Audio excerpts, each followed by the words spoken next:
Hello there. Today we're going to be working on my 1971 Toyota pickup.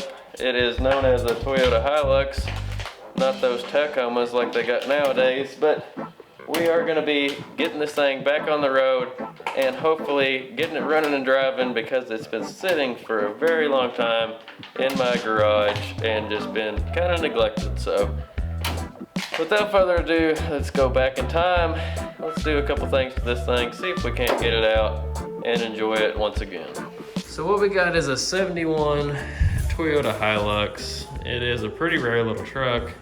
As you can see, it has became the cardboard hopper. But for an Indiana truck, this thing is pretty clean for the most part. It does have some rocker rust down here. And also, it's got a little daylight right here. But other than that, this thing is pretty much rust-free. You can't tell at the current time because of all the stuff we've got in the back of this thing, but this thing had a camper shell on it its whole life.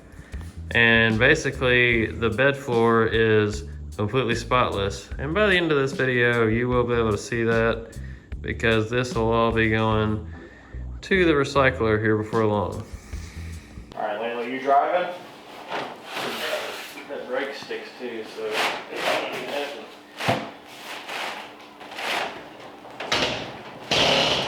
That's what I thought.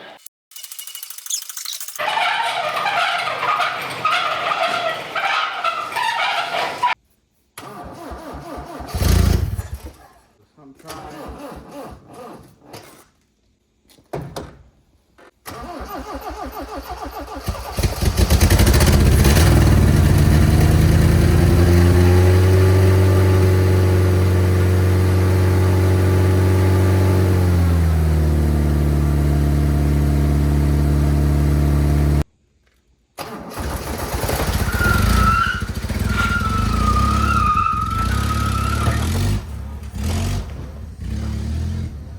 We don't have a clutch master cylinder working. We're going to get it into the shop one way or the other. Don't ask questions. Don't repeat what you see here tonight. There we go. Look at that. Maiden voyage.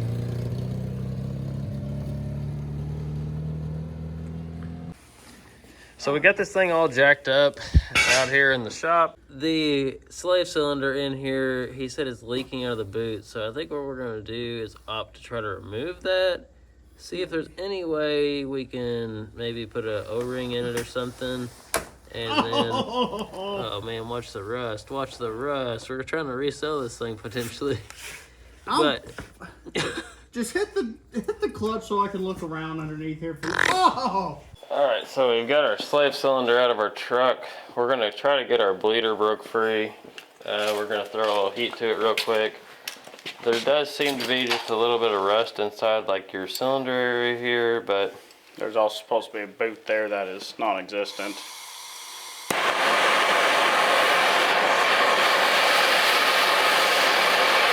where's that crawl?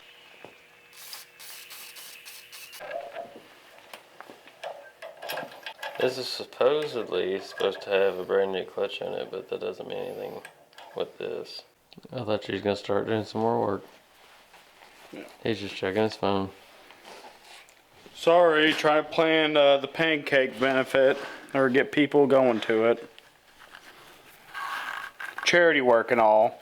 Alright, so the slave cylinder is pretty much a complete loss. It's just probably going to be leaking out. So another thing, as you've seen, this wheel was locking up on us as it's kind of doing right now. So we're just going to kind of tear apart these brakes, see what we got going on. I've actually got some shoes on the other side, so if it's something internally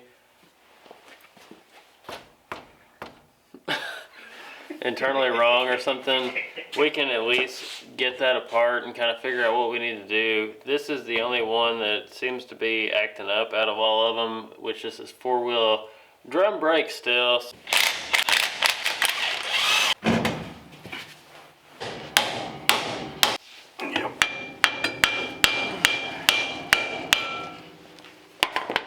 I'm looking. Alrighty, so we went ahead and decided to tear the front brakes apart because everything is pretty bound up on this thing. Wheel cylinders, everything like that. Well, just basically the wheel cylinders were not operating, which is very odd. As Luke pointed out earlier, there's 2 wheel cylinders on this front drum. So it's kind of like your bare brakes, I guess, of the old school. But yeah, we're trying to find some wheel cylinders right now, which is seeming to be a little harder than we thought, which anything on this old Toyota truck is very, very hard to find. So that's what you get when you let things sit, I guess, which these brakes started kind of going whenever I was driving this thing. So brake pads look pretty solid on this thing, so I think we can salvage them. Alrighty, so it has been about a week since we've been out here working on the old Toyota, waiting on parts. I got the slave in and the 2 wheel cylinders. The slave is going to be right, but unfortunately the 2 master cylinders are not. But I came out here and just started playing around with these old ones. They're not really scarred up or anything too bad in there. I know it's kind of hard to see, but I've just kind of started disassembling these. And my game plan is I'm just going to clean the heck out of these things and cross my fingers and toes, and hopefully everything will work out. So I'm gonna, like I was saying, I've just kind of been breaking these apart. This one was super stuck. As you can see, it's got a bunch of grime and build up on it. So just gonna get in here and really clean the heck out of these, and hopefully that'll be good enough and we can stick these back together, because finding parts for that truck is about impossible. So another reason I dislike the old Toyota. Alrighty, I've been working on our adjuster and I got it all freed up here, so that's a big win. So now we can at least adjust these things. And as I was saying, kind of just been cleaning up on some of these other parts. They're not gonna be perfect. A lot of these marks are just grease and stuff. I still gotta clean them up a lot. But as I was telling you, down in here, really doesn't look too bad. I mean, they need cleaned really good, but everything's kind of freeing up. So yeah, we'll do that and then put it back in the truck, hopefully. Alrighty, got everything bolted up and it looks pretty good. I didn't really film any of that because, let's be honest, nobody likes to see a grown man cry, and drum brakes are definitely not my forte. So we got to get our hub back on here, and then we can put our drum on there and all that good stuff.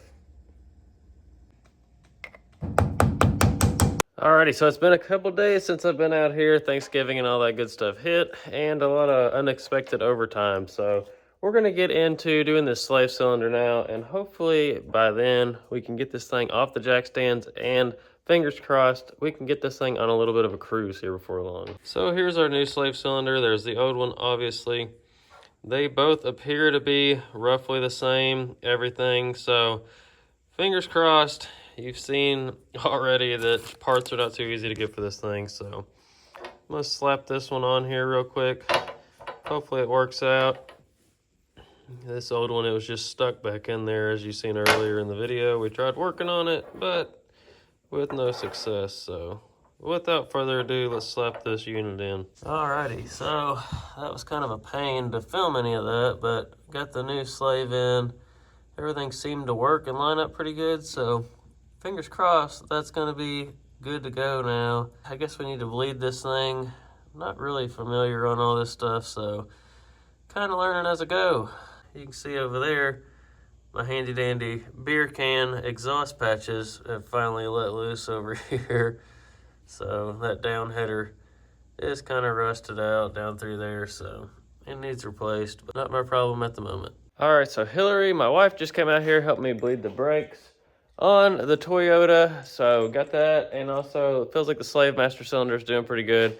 Currently, I'm removing the bump stops on these lower control arms for the front because somebody removed the rubber on them, and they just like to smack the upper control arm, or I guess the spring perch, so it's pretty annoying. It's just a constant thud. So with as low as this is in the front currently, these are hitting, and even if they weren't, they're not doing nothing because somebody removed that plastic. But like everything I'm removing on this old truck, I'm trying to keep it, just because I know a lot of people, if they ever do buy this truck, they might want to go back to the original stuff. So I've been keeping all this stuff up.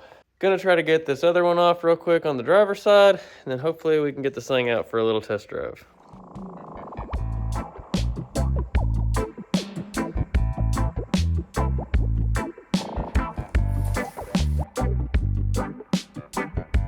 See if I can't get this thing fired up real quick, get it on a test trip, and then I want to see, it was doing some carburetor weird stuff there right before I quit driving it. That's kind of the main reason I quit driving it. Maybe it's fixed itself, probably not, but let's fire it up, see if we can't figure that one out. It also has a starter issue.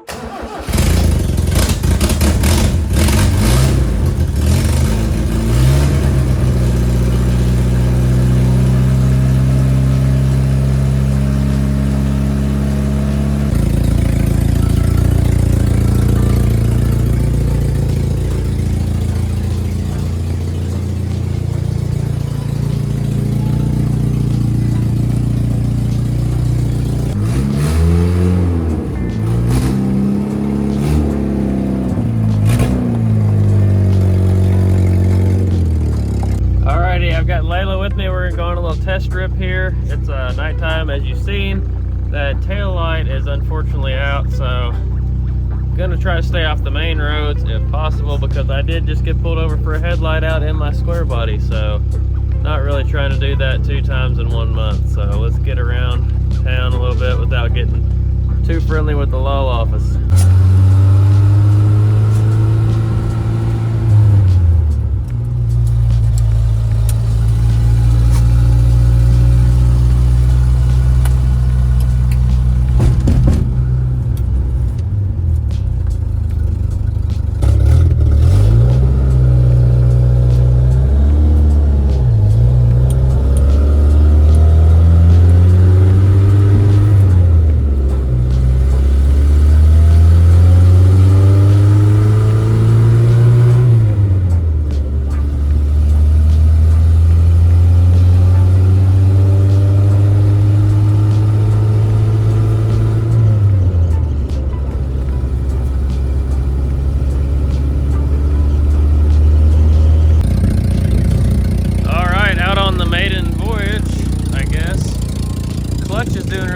Brakes feel a little soft on it, but I think that they could be bled just a little bit more and it would be pretty solid.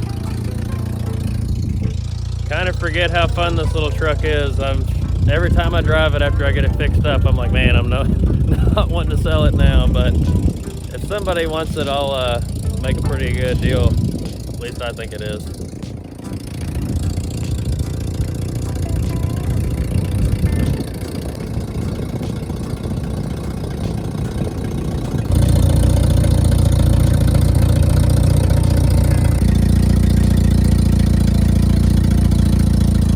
Alrighty, so Layla and I are gonna try to mosey on back to the house. We just drove it, I don't know, about 5 or 6 miles down through here to actually my old high school. So yeah, that was kind of cool, but just a good well-lit area here. I figured you guys could get a good look around this thing. It seems to be doing pretty good as far as the carburetor goes. It's still got a little dead spot in it whenever you first get into it, but I don't know anything about these carburetors. I've had it apart. I've got a rebuild kit for it, which some of the stuff looked like it was made for this, and some of it didn't really look like it was made for the carburetor, but just gave it a real good clean and helped it a little bit, but still got that little dead spot in it, so not really familiar with all that stuff. There's that. So let's get back to the shop. We'll see what we got going there.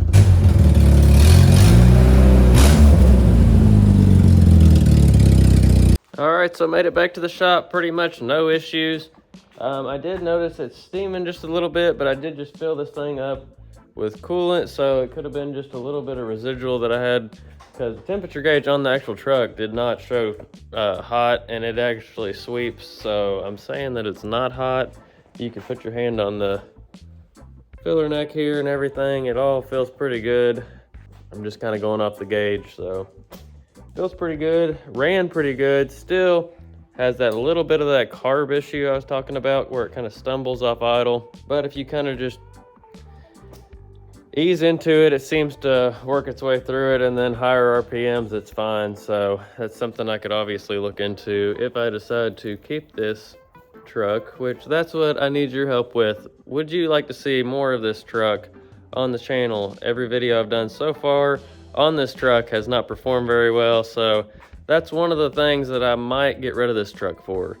Super cool truck. You can't beat driving around in a slammed little mini truck. It's like just really cool.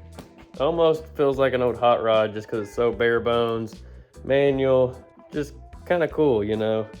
But if it doesn't do anything for the channel, it's not really doing anything for me, unfortunately, at this point in my life. So what should I do with the Toyota? Drop it down below, let me know. Keep it or let it go and get some of the other projects finished maybe. I don't know. So that's just kind of up in the air. But thank you guys so much for watching. The little Toyota is technically back on the road and ready for some action. So probably gonna be driving this thing. May throw it up for sale. I'm not gonna be giving it away by any means. There's only 2,000 of these things, I guess, actually registered in the US right now. So it is a pretty rare little truck. Like I was saying, not gonna give it away, but if somebody wants it, I'll sure hook them up with it. So have a good one. Get out there, work on your own vehicle, get them on the road. That's where they need to be, not sitting like I let this one. So see y'all in the next one.